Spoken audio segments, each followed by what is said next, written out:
Okay, we can't even agree on whether we're confident, and it's not funny, okay? If there's no action from Congress, going over the fiscal cliff means spending gets cut, that's for sure. All right, the Bush tax cuts will go away. $1.2 trillion in automatic spending cuts will take effect. Payroll taxes will go up, and emergency unemployment benefits will end. Now, this will all hit in January. And the economists we've spoke with all have said that this will lead to a recession. The Congressional Budget Office says it could mean unemployment surges to about 9% next year.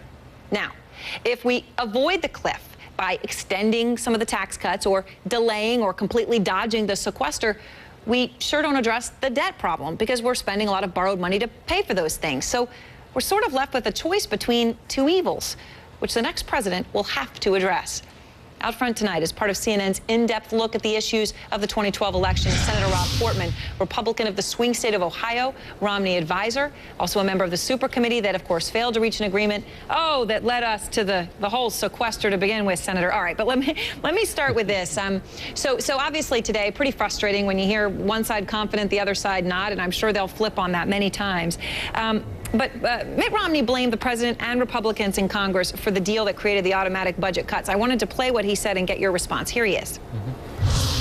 I thought it was a mistake on the part of the White House to propose it. I think it was a mistake for Republicans to go along with it. All right, now you voted in favor of the Budget Control Act that said, look, if the super committee failed, we need to have this sequester set in motion. You said it was a necessary first step to restore fiscal sanity. Those are your words. Is Mitt Romney right to place the blame on you? Well, I don't think he's placing the blame on anyone. I think what he's saying is it's time for some leadership. And what he's offering is real leadership to not just get our spending under control, but put in place the pro-growth policies to get the economy moving, which is what we need to do to get revenues up. So I personally think, Erin, that there is a solution here, and I think it makes a lot of sense. One is to go ahead and put in place for the first year the spending reductions that are part of this longer 10-year spending reduction track. We can do that. There's a proposal out to do it. It's roughly $100 billion of spending reductions out of a over $3 trillion budget that would occur immediately. And then with regard to the tax relief, for a short extension, in order to move to tax reform, we would avoid this fiscal cliff that's being talked about. So I think there is a way to do this. I'm not sure if it can be done before the election. I certainly think it should be. But it certainly could be done right after the election, regardless of what happens during the election, during what they call the lame duck session of Congress. And let's avoid this fiscal cliff. There's no reason for us to have to go over the cliff, as some are suggesting we ought to do. There's some Democrats in the leadership, as you know, saying this would be good for the country somehow. It would be terrible for the economy and bad for the country. Well, but one thing I'm wondering, I mean, the whole point, right, you had the super committee and you all couldn't come to an agreement. And the failure of that was supposed to lead to something awful, right, the sequester. So that's that was the whole point. I mean, now people are trying to say, well, let's switch the way the sequester was set up. And I mean, if you're a ratings agency or someone around the world, it kind of looks like we don't know where we're going. Well, as you may have heard me say before, I don't think the sequester worked, and therefore I don't think it was a good idea. And I was in those meetings, and I can tell you, Republicans looked at this and said, gee, there are no tax increases, and yet we get the savings that we were asked to find. Democrats said, well, gosh, we're getting these defense cuts we've wanted to do for decades.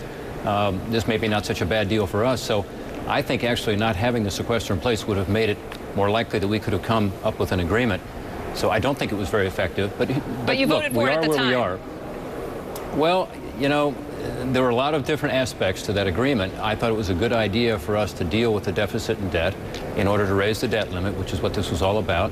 I think it's much more important that we deal with these long-term problems, including the mandatory spending side, which, as you know, Erin, is about 2/3 of our spending now, and it's the fastest growing part of our spending.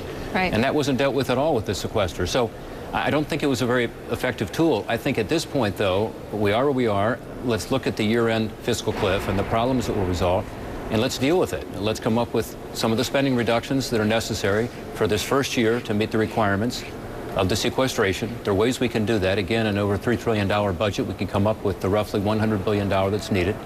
And then let's also put in place a short-term extension of the existing tax code. And for me, that would be till July 4th. I like that date because it's Independence Day. And during that time, let's force Congress to get its job done. Let's go to work right after the first of the year. And do a grand bargain. Well, one final question, though, because I know you're going to be playing Barack Obama, getting ready with Mitt Romney for the debates. And one question that hopefully will come up, is asking Mitt Romney this. He didn't agree on the sequester, as he just said. He wants to increase defense spending to 4% of GDP. Now, one estimate says that'd be another $100 billion we're not spending now extra in 2013. He wants to keep some of the benefits of the health care reform, he said the other day, including, people staying on their parents' insurance and pre-existing conditions. But he wants to get rid of the individual mandate, which obviously pays for it. He wants to cut taxes by 20%. I could add all that up and say, my gosh, this guy's not a fiscal conservative. He's going to spend a whole lot more money. Well, Erin, I think there have been some misunderstanding about some of his plans, and the biggest one is the tax relief you talked about. He's not talking about tax cuts of 20%. He's talking about reducing the marginal rate of tax by 20%, but doing it in a revenue-neutral way, meaning it's not a tax cut, it's tax reform. And economists across the spectrum, right, left, or center, will tell you that's going to help grow the economy and create jobs. As a result, his tax reform has been analyzed. It's going to increase economic growth to the point that 7 million new jobs would be created over the next 10 years. So it is responsible. Why? Because it's what about defense spending and what about the health care? Those are extra spends. I mean, obviously the tax thing is a separate debate, but what about those things? How do we pay for that? Well, with regard to the defense spending, as you know, the 4% is roughly the historic average, so he's talking about keeping defense roughly where it is, not having the wars in Iraq and Afghanistan help, but you'd still have an underlying defense budget of about 4%. I think we're at about 3.8% now. Without the extra costs for the wars. And then finally, with regard to health care, huge savings there. Obviously, if you don't do the Obamacare proposal, you save hundreds of billions of dollars. So, But he's keeping some of the expensive benefits, isn't he? Pre-existing conditions and young people staying on their parents' plans. Yeah, the biggest cost to the health care plan, as you know, is setting up these exchanges and the huge subsidies and the number of people that are likely to join the exchanges and, frankly, be forced to lose their own private insurance to come to them, and the utilization there, and then the expansions of the government programs, including the huge expansion of Medicaid. So that's where the big numbers are. And what Governor Romney has said from the start is that he thinks we should not go there, and therefore we'll have some big savings there.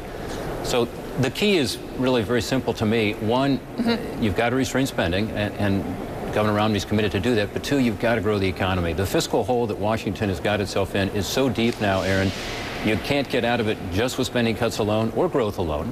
You need to do both. And that growth has to come from pro-growth policies.